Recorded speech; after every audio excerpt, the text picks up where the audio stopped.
नमस्कार दोस्तों।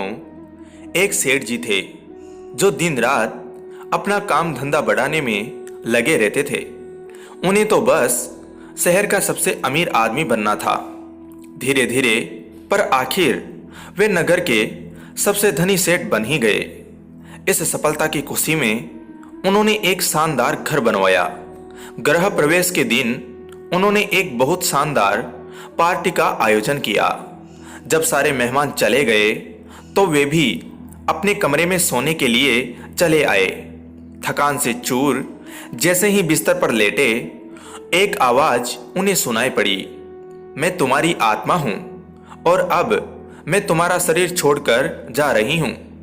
सेठ जी घबरा कर बोले, अरे तुम ऐसा नहीं कर सकती, तुम्हारे बिना तो मैं मर ही जाऊंगा। देखो, मैंने वर्षों के तनतोड़ परिश्रम के बाद यह सफलता अर्जित की है। अब जाकर इस सफलता को आमोद प्रमोद से भोगने का अवसर आया है। 100 वर्ष तक टिके ऐसा मजबूत मकान मैंने बनाया है। यह करोड़ों रुपए का सुख सुविधा से भरपूर घर मैंने तुम्हारे लिए ही तो बनाया है। तुम यहां से मत जाओ। आत्मा बोली, यह मेरा घर नहीं है, मेरा घर तो तुम्हारा शरीर था। स्वास्थ्य ही उसकी मजबूती थी, किंतु करोड़ों कमाने के चक्कर में तुमने इसके रखरखाव की अवहेलना की है। मौज शो के कबाड़ तो भरता रहा, पर मजबूत बनाने पर किंचित भी ध्यान नहीं दिया।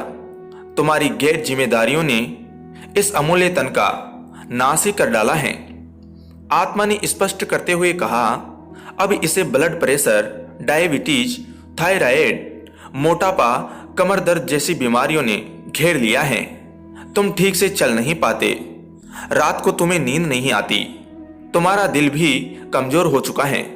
तनाव के कारण ना जाने और कितनी बीमारियों का घर बन चुका है ये तुम्हारा शरीर।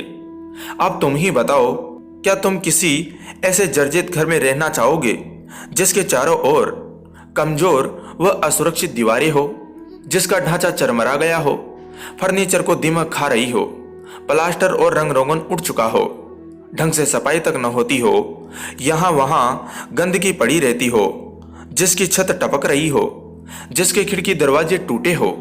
क्या रहना चाहोगे ऐसे घर में? नहीं रहना चाहोगे ना? इसलिए मैं भी ऐसे आवास में नहीं रह सकती।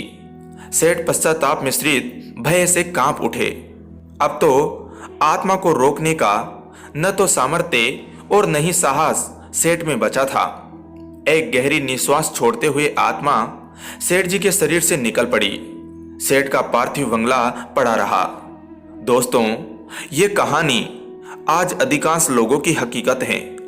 सफलता अवश्य हासिल कीजिए, किंतु स्वास्थ्य की बलि देकर नहीं, अन्यथा सेठ की तरह मंजिल पा लेने के बाद भी अपनी सफलता का लुत्फ उठाने से वंचित रह जाएंगे। धन्यवाद दोस्तों।